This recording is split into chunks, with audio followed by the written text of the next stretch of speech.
देश में कोरोना संक्रमण की रफ्तार कम होने का नाम नहीं ले रही। कुछ राज्यों में वायरस का कहर दोबारा शुरू हो गया है।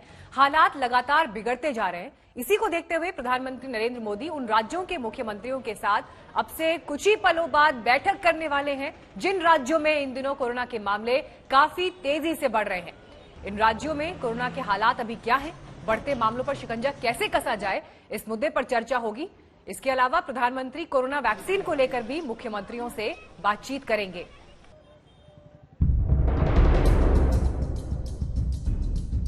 सर्दियों के साथ कोरोना का संकट और गहराने लगा है। देश के कई राज्यों में महामारी तेजी से पांव पसार रही है और मौत के आंकड़े भी बढ़ते जा रहे हैं। बचाव के साथ पूरी दुनिया को वैक्सीन का इंतजार है। कोरोना से निपटने की रणनीति और वैक्सीन की तैयारियों पर आज पीएम मोदी राज्यों के मुख्यमंत्रियों के साथ एक बार फिर से मंथन करने वाले हैं। पीएम की आज होने वाली बैठक दो मुख्य मुद्दों पर है और इन दोनों मुद्दों पर दो अलग अलग बैठकों में चर्चा होगी। पहला तो ये कि जिन राज्यों में कोरोना के मामले फिर से तेजी से बढ़ रहे हैं उनके साथ रोकथाम के उपायों पर चर्चा करना। पहली बैठक सुबह 10:30 बजे से 12 बजे के बीच होगी। इस बैठक में पीएम मोदी केरल, पश्चिम बंगाल, हरियाणा, दिल्ली, राजस्थान, गुजरात, महाराष्ट्र और छत्तीसगढ़ के मुख्यमंत्रियों से बात करेंगे। इन राज्यों में हाल के दिनों में कोरोना के मामले तेजी से बढ़े हैं। ज्यादा कोरोना मामले वाले राज्यों के साथ चर्चा के बाद पीएम मोदी की अगली बैठक भी राज्यों के मुख्यमंत्रियों के साथ ही होगी। दूसरी बैठक 12 बजे के बाद होगी। इस बैठक में कोरोना वैक्सीन तैयार होने पर राज्यों को उसकी सप्लाई और वैक्सीनेशन का रोड मैप तैयार करने पर चर्चा होगी। वैक्सीन की सप्लाई और उसके रोड मैप पर बात करने से पहले आपको ये बता दें कि केंद्र सरकार कोरोना के हालात पर चिंतित क्यों है। दरअसल देश भर में कोरोना के रोजाना नए मरीजों का आंकड़ा 50,000 के नीचे है, लेकिन कुछ शहरों में मरीजों की संख्या में फिर से तेजी देखी जा रही है। इसके चलते कई राज्यों में फिर से पाबंदियां लगाई जा रही हैं। केंद्र सरकार को चिंता है कि अगर यही हालात रहे तो पाबंदियों का दायरा और बढ़ सकता है।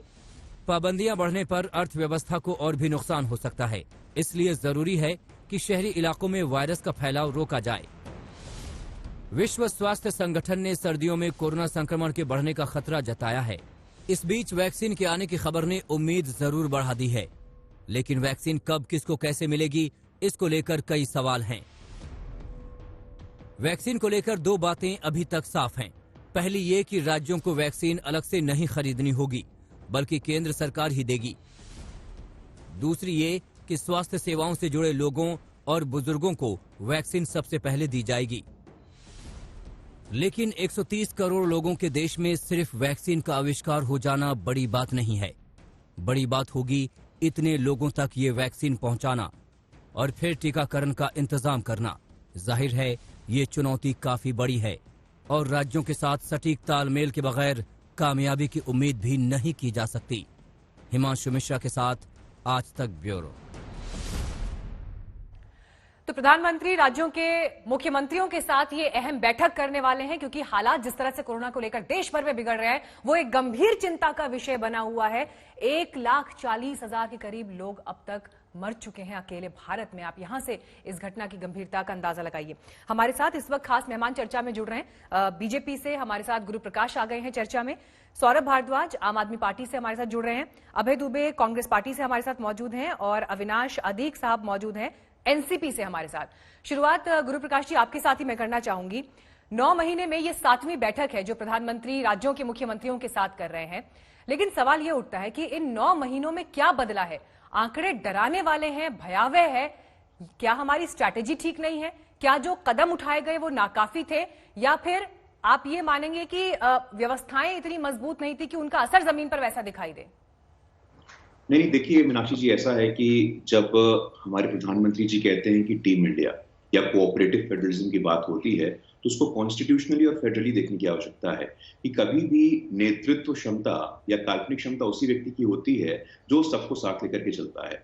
तो जब ये गंभीर समस्या भारत में आई थी तो एक लॉकडाउन लगाना, ये जानते हुए कि भारत जैसे विशाल देश में इसके इकोनॉमिक इम्प्लीकेशंस होंगे, उसके बावजूद वो चाहे 1200 ट्रेन का मामला हो, या मैं तो बिहार से हूं और बिहार में छठ पर्व का महत्व है। छठ तक हर घर में राशन की व्यवस्था करनी हो, तो एक दीर्घकालिक सोच के साथ, एक लॉन्ग टर्म विजन के साथ, एक स्ट्रैटेजी के साथ प्रधानमंत्री जी ने इस पे काम किया है। और आज की भी बैठक भी उसी संदर्भ में देखने की आवश्यकता है। दो बैठक जहां तक मेरी जानकारी है, एक तो कोरोना वैक्सीन के डिस्ट्रीब्यूशन स्ट्रैटेजी को लेकर के, और दूसरा जिन राज्यों में केस लोड अधिक है वहां पे। तो इसमें किसी प्रकार की कोई राजनीति की अपेक्षा हमें नहीं करनी चाहिए, क्योंकि दिल्ली में भी जो स्थिति थी हम लोगों ने देखा था, दिल्ली में भी माननीय गृह मंत्री को हस्तक्षेप करना पड़ा, तब स्थिति जाकर के कहीं नियंत्रण में आई है। अभी और काम करना बाकी है। इसीलिए कैसे कोऑपरेटिव फेडरलिज्म का एक उम्दा उदाहरण पेश किया जाए, स्टेट गवर्नमेंट साथ में आए, सेंट्रल गवर्नमेंट साथ में आए, और दोनों का फोर्स मिलकर के इस क्राइसिस से कैसे निपटे, हमें इसकी चिंता करनी चाहिए। और इसी दिशा में आज की बैठक सुनियोजित की गई। मीनाक्षी जी, गुरुप्रकाश जी, जिस समय लॉकडाउन को लेकर फैसले हुए थे, केंद्र सरकार की तरफ से ये कहा गया था उस समय कि 21 दिन का समय आप दीजिए, इन 21 दिनों में हालात काबू में होंगे। लेकिन उन 21 दिनों के बाद तो 9 महीने का समय बीत चुका है। देश की राजधानी दिल्ली हो, देश के जो बाकी राज्य हैं वहां की परिस्थितियां हो, इकोनॉमी को जो नुकसान हुआ है वो अपनी जगह है। एक आम इंसान के जहन में ये सवाल है कि क्या वो सुरक्षित है इस देश में कोरोना पैंडेमिक के समय में? आपातकाल का आप जिक्र कर रहे हैं, लेकिन जितने लोग मर रहे हैं, इतने लोग तो जो प्राकृतिक आपदाएं आती हैं देश में, मतलब उससे भी ज्यादा ये आंकड़ा है। सुप्रीम कोर्ट इस पर चिंता जाहिर कर रहा है।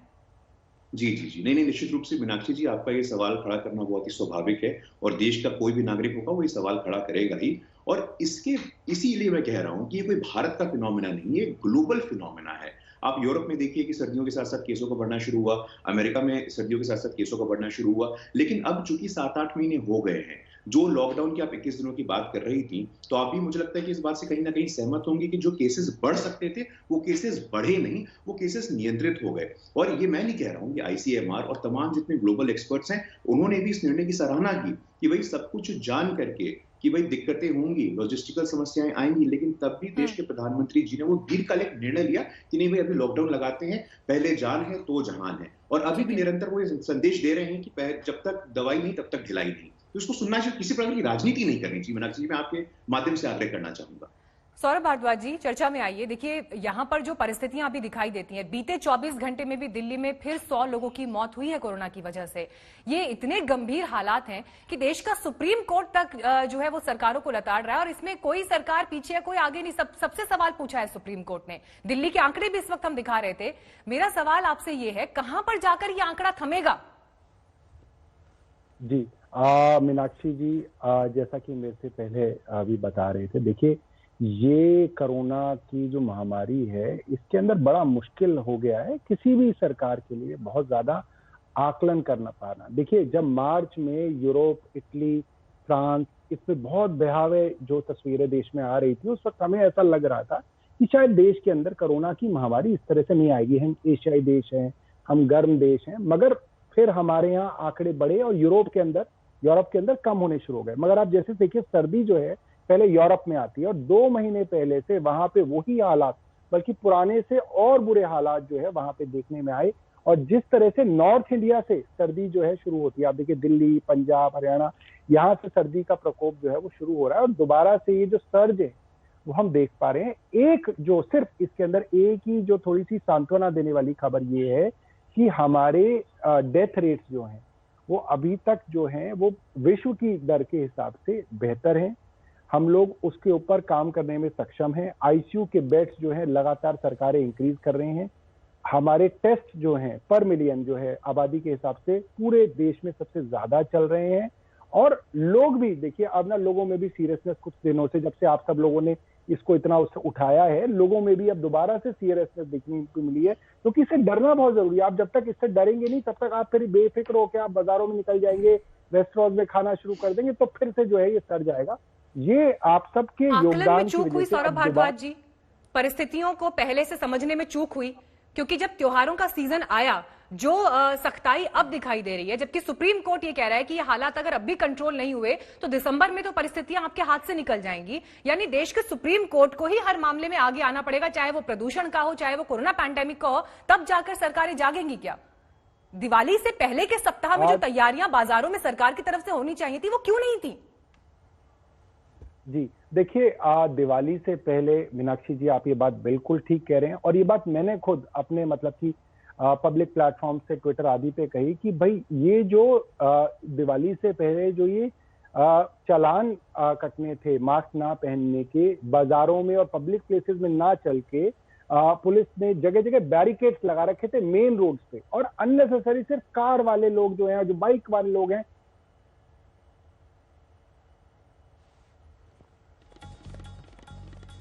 जो हम एफर्ट था वो गलत जगह एफर्ट था। अब लगता है एफर्ट सही जगह जो है वो लगा है कि बाजारों में पब्लिक प्लेसेस के ऊपर सख्ती हुई है।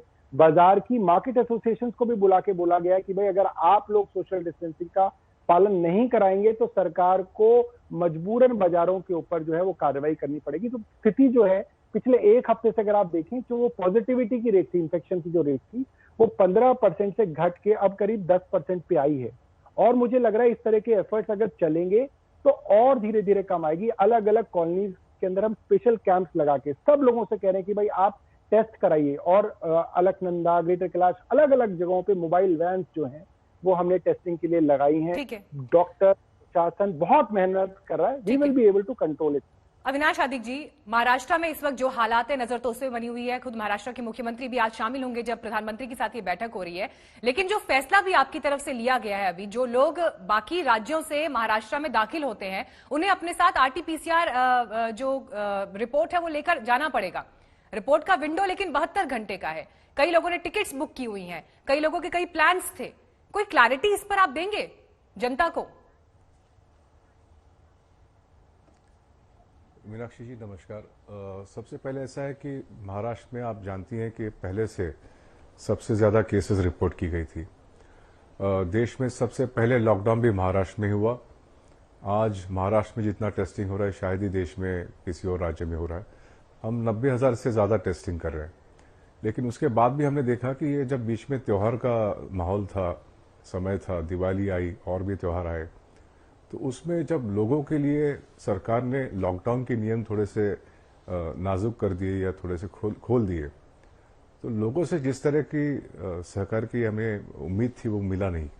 लोगों ने इस अनलॉक के समय जिस तरह से सावधानी बरतनी चाहिए थी वो उन्होंने बरताई नहीं, और उसका नतीजा ये है कि थोड़े से आंकड़े बढ़ गए। अब उसके बाद सरकार इसी नतीजे पे पहुंची है कि जहां केसेस ज़्यादा रिपोर्ट हो रही है, जैसे कि दिल्ली में हो रही है, राजस्थान में हो रही है, गुजरात में हो रही है, गोवा में हो रही है, ये जहां से ज़्यादा केसेस की रिपोर्टिंग देश भर में नज़र आती है, वहां से अगर कोई यात्री आते हैं, चाहे महाराष्ट्र के हो, महाराष्ट्र के बाहर के हो, तो उनके लिए एक ये सिस्टम उन्होंने अपनाया है कि वो टेस्ट करके ही आए। अब कुछ लोग रेल से आएंगे, कुछ हवाई जहाज से आएंगे, कुछ मोटर कार से आएंगे, तो हर एक के लिए उन्होंने एक अलग सूची बनाई है। मैं ऐसा मानता हूं कि looking at the larger picture, अगर उसकी हम पूरी तरह से उसको देखें तो एक सही फैसला है। और आज आदरणीय प्रधानमंत्री जी की अध्यक्षता में जो बैठक होगी उसमें मैं उम्मीद वही करता हूं कि वो सारे मुख्यमंत्रियों के साथ चर्चा करके आगे का जो रास्ता है वो तय करेंगे। ये कोरोना की जो वैश्विक महामारी है इसमें कोई राजनीति है नहीं, तो हम सब चाहते हैं कि इसका हल जल्द से जल्द फटाफट आपका एक कमेंट। स्टैंडर्ड ऑपरेटिंग प्रोसीजर वो ठीक है। अबे दुबे जी, हालात तो राजस्थान में भी जो है बहुत खराब दिखाई देते हैं। मंत्री हो, नेता हो या फिर ब्यूरोक्रेसी हो, कोरोना की घुसपैठ हर जगह हो गई है। मीनाक्षी जी देखिए, आप याद कीजिए प्रधानमंत्री जी ने आखिरी जो बैठक की थी वो 23 सितंबर को की थी, और 24 सितंबर को जो टेस्ट हमारा था वो 14,92,000 था। आज 22 नवंबर को जो टेस्ट है वो 8,49,000 हो गया। तब केसेस 83,000 पर डे आते थे, आज आप बता रही हैं कि 38,000 केसेस आ रहे हैं। तो इससे साफ होता है कि हमने टेस्टिंग बहुत कम कर दी। परमानेंट प्राइम मिनिस्टर ने जो पैंडेमिक है उसको टेम्परेरी तरीके से ट्रीट किया है 61 दिनों में। इन 61 दिनों में प्रधानमंत्री जी प्रचार में लगे रहे, जबकि जून में आप देखिए सौम्या स्वामीनाथन ने, जो चीफ साइंटिस्ट है WHO की, उन्होंने आगाह कर दिया था कि दिसंबर, जनवरी, फरवरी ये पीक समय होगा और यहाँ पर बहुत केसेस बढ़ेंगे। वर्ल्ड वाइड ये बात थी, मगर हिंदुस्तान ने उस तरीके से डील नहीं किया। और आज भी जो हम टेस्ट करा रहे हैं उसमें 49% एंटीजन टेस्ट है जो कि फॉल्स नेगेटिव देता है। कोर्ट तक, दिल्ली में तो हाई कोर्ट तक ने कहा, ICMR ने कहा कि उस पर हम रिलाय नहीं कर सकते। तो इसका आशय साफ है कि ये आंकड़ा बहुत बड़ा है और सरकार केंद्र सरकार ने खास करके गंभीर लापरवाही की कि एक अवेयरनेस कैंपेन, ये बात जून से कही जा रही थी कि बहुत बड़ा अवेयरनेस कैंपेन लगाना है।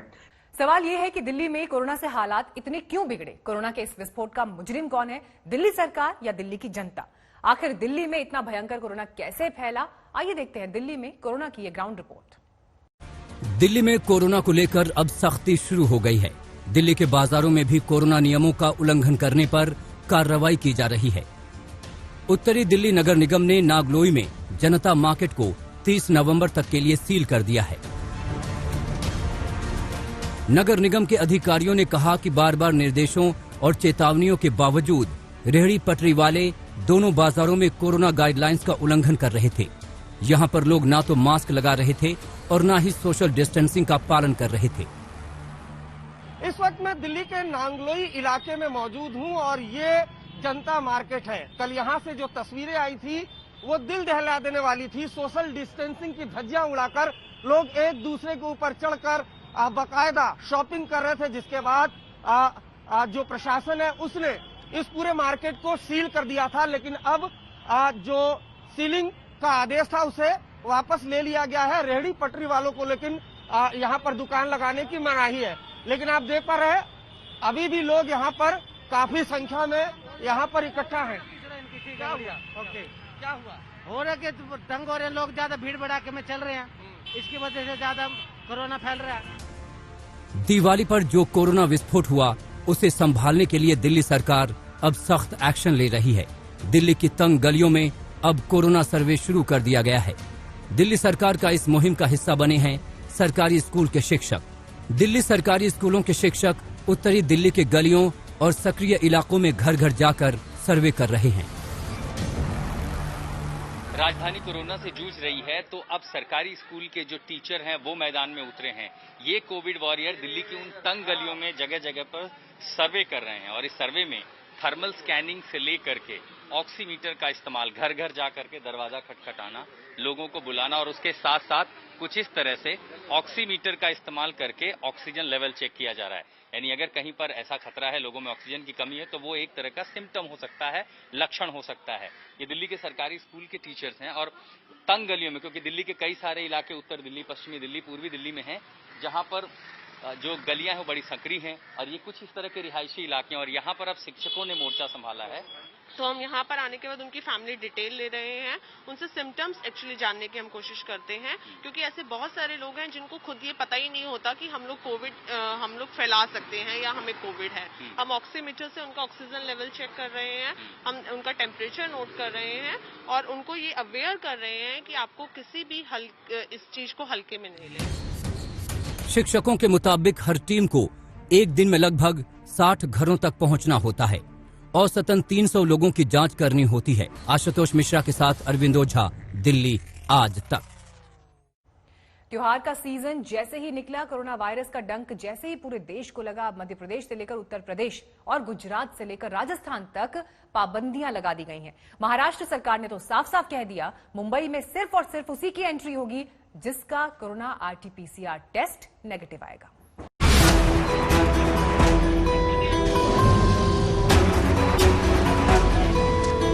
थोड़ी सी घबराहट हुई थी, अभी उतारा मैंने। शपथ लीजिए कि बिना मास्क के घर से बाहर नहीं निकलेंगे। शपथ लीजिए कि कोरोना से जुड़ा कोई भी एहतियात नहीं भूलेंगे। शपथ लीजिए कि सोशल डिस्टेंसिंग अपनाएंगे। हम सब शपथ लेते हैं कि कोरोना जैसी महामारी के बचाव के लिए उनके नियमों का कड़ाई से पालन करेंगे। कोरोना काल में बिना मास्क के घूमने वाले मतवालों को ये शपथ दिलवाई जा रही है उज्जैन में, जहां मास्क न पहनने पर 10 घंटे के लिए अस्थायी जेल में रहने की सजा दी जा रही है। उनके नियमों का कड़ाई से पालन करेंगे। जेल से छूटने के बाद इन्हें कोरोना गाइडलाइंस का पालन करने की शपथ भी दिलाई जा रही है तथा दूसरों को भी यह बचाव की शिक्षा देंगे। मध्य प्रदेश के उज्जैन में बाहर निकले अगर घर से तो मास्क ना पहनना आपको कितना भारी पड़ सकता है वो ये तस्वीर दिखाती है।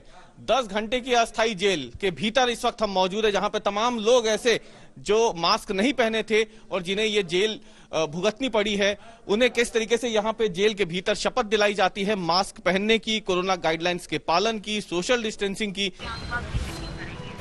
उज्जैन में पुलिस प्रशासन की टीम हर चौराहे, हर नाके पर तैनात है। जो भी बिना मास्क के मिला उसे पकड़कर ट्रक में बिठाकर अस्थायी जेल भेजा जा रहा है। उज्जैन में पिछले 3 दिनों में 4000 से ज्यादा लोगों को अस्थायी जेल में भेजा जा चुका है। जब तक वैक्सीन नहीं आ जाती तब तक मास्क ही एकमात्र उपाय है। हम लोगों ने बहुत जागरूकता के अभियान अभी भी चला रखे हैं, लेकिन उसके बावजूद भी जो लोग नहीं मान रहे हैं उनको हमने अस्थायी जेल में ले जाने की कार्रवाई करनी शुरू की है। आज तक लगभग 4000 से अधिक लोग हम लोग अस्थायी जेल में भेज रहे हैं। मध्य प्रदेश के मुख्यमंत्री शिवराज सिंह चौहान खुद भोपाल की सड़क पर उतरकर लोगों को मास्क पहना रहे हैं, लोगों से कोरोना गाइडलाइंस के पालन की अपील कर रहे हैं। महाराष्ट्र में कोरोना एक बार फिर से पांव पसार रहा है। मुख्यमंत्री उद्धव ठाकरे ने इस लहर को सुनामी करार दिया है। मुंबई में 20 नवंबर को 1031 कोरोना के मामले सामने आए तो 21 नवंबर को ये संख्या बढ़कर 1092 हो गई। 22 नवंबर को नए केस की संख्या 1135 तक जा पहुंची। मुंबई की बात करें तो पिछले 4 दिनों में मुंबई में भी कोविड के केसेस बढ़ रहे हैं और कल 1000 से ज्यादा केसेस आए थे। 19 मौतें मुंबई में रिपोर्ट की गई थी। महाराष्ट्र कोविड से सबसे ज्यादा अफेक्टेड स्टेट रहा है और ऐसे में महाराष्ट्र को अगली लहर का डर बहुत ज्यादा सता रहा है। उत्तर प्रदेश में आज से डिग्री कॉलेज और विश्वविद्यालय खुल गए हैं। कोरोना के बढ़ते संक्रमण को देखते हुए यूपी सरकार ने फैसला लिया है कि दिल्ली से फ्लाइट, बस, ट्रेन और दूसरे साधनों से सूबे में आने वालों को पहले कोरोना टेस्ट कराना होगा। जिस तरीके से इजाफा देखने को मिल रहा है कोरोना के केसेस में, उससे निपटने के लिए अब योगी सरकार ने पूरी तैयारी कर ली है, जिसके लिए यात्रियों का जो भी दिल्ली से उत्तर प्रदेश की सीमा में आते हैं उनका टेस्ट अनिवार्य होना है। राजस्थान में कोरोना लगातार पांव पसार रहा है। यहां तक कि राज्य के स्वास्थ्य मंत्री रघु शर्मा खुद कोरोना संक्रमित हो गए हैं। गहलोत सरकार ने भी सभी शहरों में रात 8 बजे से सुबह 6 बजे तक नाइट कर्फ्यू लगाने का फैसला किया है। शाम 7 बजे सभी दुकानें और शॉपिंग मॉल बंद हो जाएंगे। यही नहीं, राज्य में बिना मास्क के पकड़े जाने पर 500 रुपए का जुर्माना लगेगा। 25 तारीख से देवउठनी एकादशी है, जहां पर शादियों की खरीदारी के लिए लोग इस तरह से निकल रहे हैं बाजार में।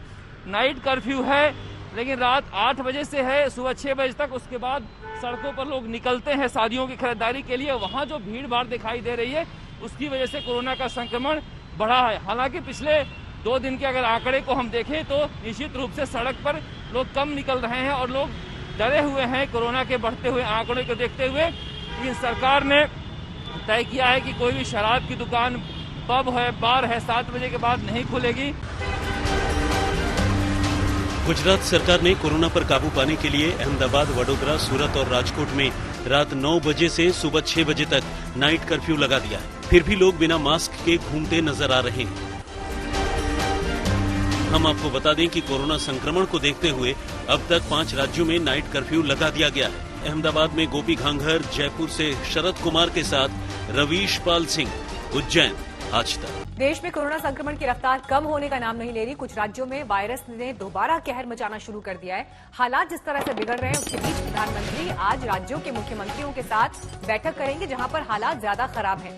यानी दिल्ली, पश्चिम बंगाल, महाराष्ट्र, राजस्थान, गुजरात, ये राज्य शामिल हैं। इन राज्यों के मुख्यमंत्री शामिल होंगे आज प्रधानमंत्री के साथ बैठक में। और इसके बाद चर्चा इस बात पर भी होगी कि कोरोना वैक्सीन को लेकर डिस्ट्रीब्यूशन प्रोसेस क्या हो सकता है, कैसे, कब तक वैक्सीन मिलेगी, किसे पहले दी जाएगी। तो इसे लेकर जो एक रूपरेखा होगी, एक रोड मैप सरकार को तैयार करना है, उस दिशा में ये बैठक बेहद अहम। हमारे साथ अशोक सिंघल इस वक्त जुड़ गए हैं और जानकारी के साथ। अशोक, कितनी देर में बैठक स्टार्ट होगी? बस शुरू होने वाली मीटिंग 10:30 बजे बैठक शुरू होगी, जिसमें गृह मंत्री अमित शाह भी रहेंगे और मुख्यमंत्री रहेंगे। सबसे बड़ी अहम बात यह है कि कोरोना की रफ्तार जिस ढंग से बढ़ी है, काफी मरीज की संख्या बढ़ने को लेकर के प्रधानमंत्री ने बैठक बुलाई कि कैसे कंट्रोल किया जाए, क्या क्या उपाय अभी तक स्टेट गवर्नमेंट ने किए हैं और आगे क्या किए जाने की जरूरत है और सेंट्रल गवर्नमेंट इसमें क्या मदद कर सकता है। क्योंकि अगर दिल्ली की बात करें तो अभी कल ही गृह मंत्री अमित शाह ने टेस्टिंग के लिए मोबाइल वैन शुरू किया ताकि जा जाके अलग अलग इलाकों में टेस्ट किए जाएंगे और बहुत टेस्ट फ्री होंगे। केंद्र सरकार की तरफ से ये टेस्ट फ्री होंगे। हालांकि 499 रुपए रेट रखा गया है और आने वाले दिनों में और भी ज्यादा टेस्टिंग बढ़ाई जाएगी। इसके अलावा जो आईसीयू बेड्स हैं, वेंटिलेटर्स हैं, ये भी काफी संख्या में हॉस्पिटल में बढ़ाए गए हैं। और दिल्ली सरकार की तरफ से भी ट्रेडर्स के साथ जो बैठक हुई थी उसमें भी कहा गया था कि जो गाइडलाइंस है, प्रोटोकॉल है, उसका इम्प्लीमेंट करना बहुत जरूरी है। तो आज की बैठक में बाकी स्टेट्स के मुख्यमंत्री भी अपनी अपनी बात रखेंगे कि ये जो कोरोना के केसेस बढ़े हैं क्या उसके पीछे कारण है और कैसे नियंत्रित किया जाए। आपके पास हम लौटेंगे जैसे ही बैठक शुरू होगी, लेकिन खास मेहमान चर्चा में हमारे साथ लगातार जुड़े हुए हैं। लेकिन पहले आपको हम ये सुनवाते हैं, केंद्रीय स्वास्थ्य मंत्री डॉक्टर हर्षवर्धन ने जब हमने उनसे बात की तो उन्होंने कोरोना वैक्सीन को लेकर क्या जवाब दिया। हमारा अभी अनुमान है कि जो पहले 3 महीने हैं 2021 के, इन महीनों में हमारे को कभी भी वैक्सीन जो है मिलना प्रारंभ हो जाएगी। नंबर 1 बात। दूसरी बात यह है कि हमारा टारगेट है कि लगभग जुलाई के महीने तक हम देश में 20-25 करोड़, और अगर मैं और 1-2 महीना ऐड कर दूं उसमें अगस्त सितंबर कर दूं तो 25 से 30 करोड़ तक लोगों को हम देश में एक सेफ इफेक्टिव वैक्सीन, जो हमने हमारे अपनी सब तरह की संतुष्टि करके, ट्रायल्स करके, वैलिडेशन करके, उसके सारे जैसे अप्रूवल्स देके उसको हमने देश के लिए उपलब्ध करा दिया होगा, वो हम लगा पाएंगे। तो हमारी अब इसमें इस ग्रुप ने बहुत विचार विमर्श करके प्रायोरिटीज तय की हैं। अब उसमें प्रायोरिटीज में सबसे पहली प्रायोरिटी क्या है? हेल्थ केयर वर्कर है। हेल्थ केयर वर्कर की डेफिनेशन क्या है कि ये जो हेल्थ केयर सेटिंग में, चाहे सरकारी हो चाहे प्राइवेट हो, उसमें डॉक्टर नर्सिस के साथ साथ जो हेल्थ केयर सेटिंग में जो भी काम करता है, ये सारे देश के अंदर, यानी वो स्टाफ जरूरी नहीं कि वार्ड के अंदर ही काम कर रहा हो, वो कहीं पे भी, यानी हेल्थ केयर सेटिंग में सरकारी और प्राइवेट। फिर दूसरा प्रायोरिटी क्या है? फ्रंट लाइन वर्कर, जो हेल्थ केयर के सेटिंग से जुड़ा नहीं है, लेकिन अब जैसे आपने देखा दिल्ली में अब सैनिटेशन के लोग हैं जो फील्ड में काम करते हैं, पुलिस के लोग हैं, पैरामिलिट्री है, या इस तरह के जो लोग हैं। फिर उसी में नेक्स्ट प्रायोरिटी है कि जो 65 साल से ऊपर के लोग हैं। अगर 50 से कम में जाना है जब नेक्स्ट स्टेज में, तो फिर उसमें भी जिसको कोमॉर्बिडिटी है, मान लीजिए उसको पहले से कोई डायबिटीज है या दूसरी बीमारियां हैं, तो ये कैटेगरीज के ऊपर भी विचार विमर्श होकर अभी इसमें भी इतनी प्रोग्रेस हो गई है कि सारे स्टेट्स ने, हमने 31 अक्टूबर तक का समय तय किया था, मेजॉरिटी स्टेट्स ने हेल्थ केयर वर्कर्स की लिस्ट बना दी है। अब उनको कहा गया है हमारा जो इलेक्ट्रॉनिक प्लेटफॉर्म है उसके ऊपर उसको अपलोड करने के लिए। तो केंद्रीय स्वास्थ्य मंत्री डॉक्टर हर्षवर्धन ने अभी तक का स्टेटस बताया कि वैक्सीन को लेकर आगे क्या तस्वीर रूपरेखा हो सकती है। लेकिन अभय दुबे जी, ऐसा लगता है कि कांग्रेस पार्टी से संतुष्ट नहीं है। राहुल गांधी तो अब भी ट्वीट करके ये पूछ रहे हैं कि वैक्सीन कब आएगी। नहीं, देखिए, राहुल गांधी जी ने पहले भी ये कहा था कि प्रधानमंत्री जी, हम इकोनॉमी को कंटेन कर रहे हैं कोरोना को कंटेन करने की अपेक्षा। जो ड्रेकोनियन लॉकडाउन है उससे हमने पहले जान गंवाया, अब जान गंवा रहे हैं। और मेरी मान्यता है कि अगले नवंबर तक हमारी ज्यादा आबादी तक हम वैक्सीन पहुंचाने में समर्थ नहीं होंगे, जो विभिन्न साइंटिस्टों का कहना है। अब हम आग्रह ये करना चाहते हैं कि फिर से जो ये नए सिरे से लॉकडाउन करना प्रारंभ किया है, अभी देखिए डिमांड त्योहारों के कारण बहुत बड़ी है, ये हमको देखना चाहिए। जो -23.9% जीडीपी हमने कर ली थी, उसमें एक अच्छा पक्ष ये दिखने लगा है। तो कहीं ऐसा ना हो कि फिर अविवेकपूर्ण निर्णय केंद्र सरकार की तरफ से लिए जाएं। एक तो इसमें सावधानी बरतनी होगी। दूसरा, सबसे पहले हमको कोमॉर्बिडिटी और एज, इसका ध्यान रखना चाहिए। वैक्सीनेशन के लिए हमको सबसे पहले, क्योंकि वो वनरेबल है। वो जवाब तो केंद्रीय मंत्री ने दिया ना, वो हमने सुनवाया। मेरा सवाल आपसे ये है कि क्या राहुल गांधी जिस तरह से ट्वीट कर रहे हैं, विपक्ष क्या मार्च तक का इंतजार भी नहीं करना चाहता, जबकि वो टाइमलाइन बता रहे हैं कि मार्च तक वैक्सीन आएगा, कैसे कैसे दिया जाएगा, इसका भी एक मोटा मोटा उन्होंने खाका बताया इस बातचीत में। मेरा सवाल आपसे ये है अभय दुबे जी, अगर विपक्ष इतना जिम्मेदारी लेकर जब ये बयान दे रहा है, तो अगर आपके पास कोई आइडिया है, कोई सुझाव है, तो आप क्यों नहीं दे देते सरकार को वो सुझाव? नहीं, देखिए वो तो सरकार जब भी आमंत्रित, हमारे राज्य सरकारों में तो हम इस बात की चर्चा करेंगे ही सही, लेकिन प्रधानमंत्री जी जब भी आमंत्रित करेंगे सकारात्मक तरीके से, और मुझे लगता है कि देश में सबसे ज्यादा परिपक्व तरीके से अगर इस महामारी में किसी ने व्यवहार किया है, किसी राजनेता ने, तो वो राहुल गांधी जी थे। उन्होंने पहले ही इस बात से आगाह कर दिया था, मगर उनकी सलाह पर काम नहीं किया केंद्र की सरकार ने। अब हम अपेक्षा करते हैं कि कम से कम केंद्र सरकार जान भी बचाए और जहान भी बचाए। मैं फिर कह रहा हूं कि ये जिस प्रकार का क्रम प्रारंभ हुआ है, पहले नाइट का कर्फ्यू अहमदाबाद, क्या आप लोग सुझाव नहीं मानते हैं? कर दिया। क्या आप लोग सुझाव नहीं मानते हैं विपक्ष की तरफ से दिए गए? नहीं मीनाक्षी जी, मैं अपने साथी प्रवक्ता की बात बड़ी गंभीरता पूर्वक सुन रहा था। देखिए, यही दुर्भाग्य है, अभी आम आदमी पार्टी से भी हमारे मित्र बैठे हैं, एनसीपी से भी हमारे मित्र बैठे हैं, और सबकी बातों को मैंने गंभीरता से सुना। किसी ने भी राजनीति का कोई अंश नहीं लेकर के आया इन बातों में। हम जानते हैं मामले की गंभीरता, हम जानते हैं कि मामला कितना गहरा है, और यही देखिए कांग्रेस पार्टी का जो दुर्भाग्य है, हमें कांग्रेस पार्टी से प्रमाण पत्र की आवश्यकता नहीं है। G20 की अभी मीटिंग हुई है, उसमें हमने बताया कितना सीरियस है हेल्थ डिप्लोमेसी में पूरे कोरोना काल में, वो चाहे ब्राजील हो, अमेरिका हो, हाइड्रोक्सीक्लोरोक्विन का मामला हो, पीपी किट को एक्सपोर्ट करने का मामला हो, तो प्रमाण पत्र की जरूरत नहीं है कांग्रेस पार्टी से हम लोगों को। कांग्रेस पार्टी विपक्ष में एक सक्रिय विपक्ष की भूमिका निभाते हुए हमारा साथ दे, हमारा सुझाव दे। जिस प्रकार आम आदमी पार्टी और एनसीपी के प्रवक्ता ने कहा है कि भाई ये समय राजनीति का नहीं है, आप लोगों को साथ ला करके एक समन्वय सामंजस्य बना करके डिस्ट्रीब्यूशन स्ट्रेटजी एक अच्छे तरीके से हो जाए, और अभी कंटेनमेंट ठीक करना है, उसकी चिंता हमारी प्राथमिकता होनी चाहिए। अब राहुल गांधी जी क्या ट्वीट कर रहे हैं, राहुल गांधी जी क्या ट्वीट नहीं कर रहे हैं, देखिए फोरम होता है, आप पार्लियामेंट्री फोरम पे जाकर के क्वेश्चंस रेज करिए। उन्होंने आपसे ये भी सवाल पूछा है गुरु प्रकाश जी कि जो 5 कंपनीज की तरफ से वैक्सीन की बात हो रही है, किस आधार पर और कैसे चयन होगा कि किसकी दवा इस्तेमाल होगी? देखिए, आने वाले समय में सब स्पष्ट हो जाएगा, और हमारे भी स्वास्थ्य मंत्री जी ने कहा है कि देखिए कितना बढ़िया ब्लूप्रिंट और एक रोड मैप उन्होंने बताया है कि पहले 3 महीने में health care worker, frontline worker, 65 के ऊपर के लोग, 50 के ऊपर के कोमॉर्बिडिटी के लोग, तो इस प्रकार आने वाले समय में सभी चीजें पारदर्शी हैं, ये हो जाएगा। देखिए, कांग्रेस पार्टी के पास शासन चलाने का अनुभव है। गुरु प्रकाश जी, ठीक है, मैंने आपका पॉइंट नोट किया। अविनाश जी, क्या आप इस बात से संतुष्ट हैं जिस तरह का रोड मैप अभी तक का मोटा एक खाका केंद्रीय स्वास्थ्य मंत्री ने बताया वैक्सीन को लेकर? मीनाक्षी जी, ऐसा है कि पूरे विश्व भर में अभी तक वैक्सीन की कोई खोज हुई नहीं है। सभी देश इस प्रयास में लगे हुए हैं कि जल्द से जल्द वो वैक्सीन मिले। जैसे विश्व स्वास्थ्य संगठन या अपना ICMR है, ये किसी वैक्सीन को अनुमति देते हैं तो मान के चलना चाहिए कि वो वैक्सीन हमारे लिए उपयुक्त होगा। रोड मैप इस वक्त जो है, प्राथमिकता जो है कि वैक्सीन नहीं होने की वजह से हम ज़्यादा से ज़्यादा इसको नियंत्रित कैसे करें, इस वैश्विक महामारी को फैलने से, इस पर जोर दिया जा रहा है। और अभी टीका टिप्पणी तो होते रहेगी, लेकिन मेरा ये मानना है कि प्रधानमंत्री जी और सारे मुख्यमंत्री जी, किसी की पार्टी के हो, ये चिंतित इस बात से हैं कि हम इसे नियंत्रित कैसे करें और जल्द से जल्द वो वैक्सीन हम कैसे लोगों के बीच में ले आए। तो सारे रिसर्च साइंटिस्ट, सारे हमारे जो विशेषज्ञ हैं, ये सारे इस कोशिश में लगे हुए हैं। मैं उम्मीद करता हूं कि जल्द से जल्द वो वैक्सीन मिले। ठीक है, अभी जी मैं आऊंगी आपके पास। राजनीतिक टीका टिप्पणी करने का ये समय नहीं है। सौरभ भारद्वाज जी, मुझे एक क्लैरिटी आपसे यहाँ पर चाहिए, क्योंकि बहुत से दिल्ली वासी ये सवाल पूछ रहे हैं, आप सरकार का हिस्सा है।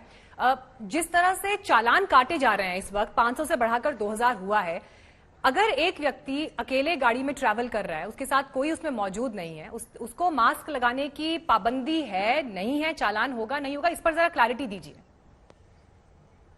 देखिए, मेरे को जितनी जानकारी है, अभी ये कोर्ट में भी विषय जो है वो गया था, और आज की तारीख में तो जो है, अगर अकेला मुझे लगता है आदमी है तो उसको मास्क पहनने की जरूरत नहीं है, मगर वो अकेला की जगह अगर जैसे ही वो 2 हो जाते हैं तो उनको गाड़ी में मास्क पहनने की जरूरत है। अगर आप बाइक पे हैं तो आई थिंक अकेले में भी आपको जरूरत है, क्योंकि आप एक्सपोज हैं आसपास के एटमॉस्फेयर के लिए।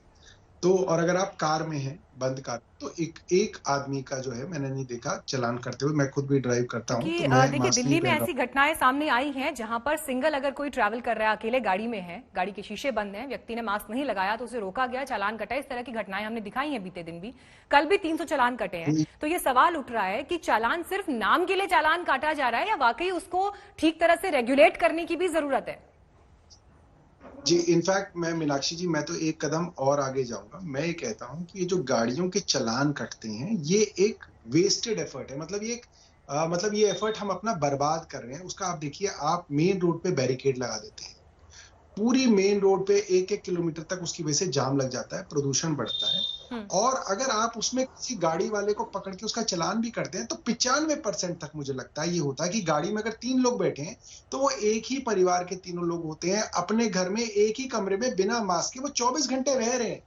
तो ऐसी कोई जरूरत नहीं है कि वो गाड़ी में आए तो उनको जो है मास्क पहनना पड़े। मगर क्योंकि ये बात हर बार आधिकारिक तौर पे नहीं कही जा सकती कि वो तीनों लोग एक ही घर में रहते हैं, एक ही परिवार में रहते हैं, इसलिए चालान तो हो सकता है।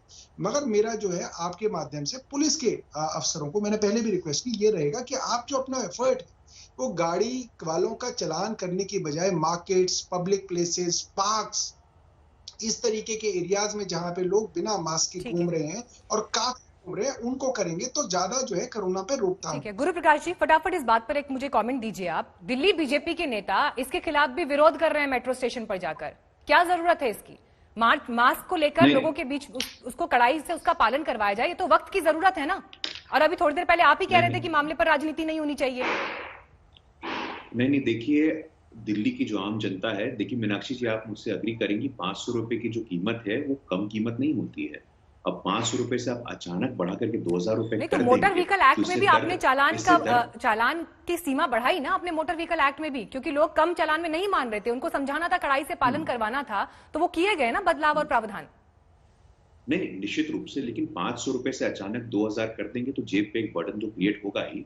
लेकिन उसके बाद में कहता हूँ, देखिए जो 108 करोड़ रुपए का बजट इनका एडवर्टीजमेंट पे है, क्या उससे हम लोग मुफ्त में मास्क नहीं बांट सकते थे? ये इसलिए मैं कहता हूँ कि आप कुछ बोलेंगे, मैं कुछ बोलूंगा, फिर अपने साथी लोग तो कुछ और जवाब देंगे, तो ये मुद्दे तो मतलब अंतहीन है, तो दिशा मतलब हम लोग दूसरी ले लेंगे। लेकिन अभी जो समय की मांग है वो सीरियसली गंभीरता पूर्वक, जैसे कि बाकी लोगों ने भी कहा है कि देश का नेतृत्व चिंतित है, परेशान है कि कैसे कंटेन करना, सभी नागरिकों को वैक्सीन कैसे उपलब्ध कराना, चर्चा अभी उसकी होनी चाहिए।